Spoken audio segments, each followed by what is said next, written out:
ഈ നിമിഷത്തിനാണ് പോർച്ചുഗൽ ആരാധകർ കാത്തിരുന്നത്. കേട്ട പഴികൾക്കും വിമർശനങ്ങൾക്കും വിരാമമിട്ടുകൊണ്ട് പോർച്ചുഗലും റൊണാൾഡോയും ശക്തമായി തിരിച്ചുവന്നു. അതും എതിരില്ലാത്ത 5 ഗോളുകൾക്കാണ് യൂറോപ്യൻ വമ്പന്മാർ ഉസ്ബെക്കിസ്ഥാൻ എന്ന ഏഷ്യൻ സംഘത്തെ വരിഞ്ഞു മുറുക്കിയത്. വിമർശകർക്ക് ഇരട്ട പ്രഹരം പോലെയായിരുന്നു മത്സരത്തിന്റെ 6-ാം മിനിറ്റിലും 39-ാം മിനിറ്റിലും CR7 ഉസ്ബെക്കിസ്ഥാന്റെ ഗോൾ വല കുലുക്കിയത്.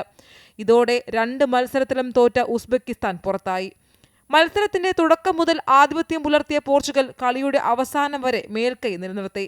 മത്സരത്തിന്റെ 6-ാം മിനിറ്റിലായിരുന്നു ഈ ലോകകപ്പിലെ റൊണാൾഡോയുടെ ആദ്യ ഗോൾ പിറന്നത്.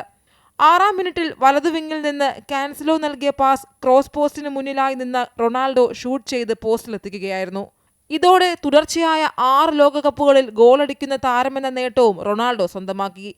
കൂടാതെ ലോകകപ്പിൽ ഡബിൾ നേടുന്ന ഏറ്റവും പ്രായം കൂടിയ താരമെന്ന റെക്കോർഡും 41-കാരനായ റൊണാൾഡോയെ തേടിയെത്തി.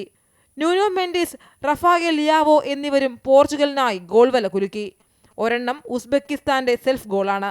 അവസാന നിമിഷം വരെ ഫാബിയോ കന്നവാരയുടെ കീഴിലെത്തിയ ഉസ്ബെക്കിസ്ഥാൻ താരങ്ങൾ പൊരുതിയെങ്കിലും പറങ്കിപ്പടയ്ക്ക് മുന്നിൽ പിടിച്ചു നിൽക്കാനായില്ല. ഇതോടെ പോർച്ചുഗൽ നോക്കൌട്ട് സാധ്യത സജീവമാക്കി. Sports desk, Amrita TV.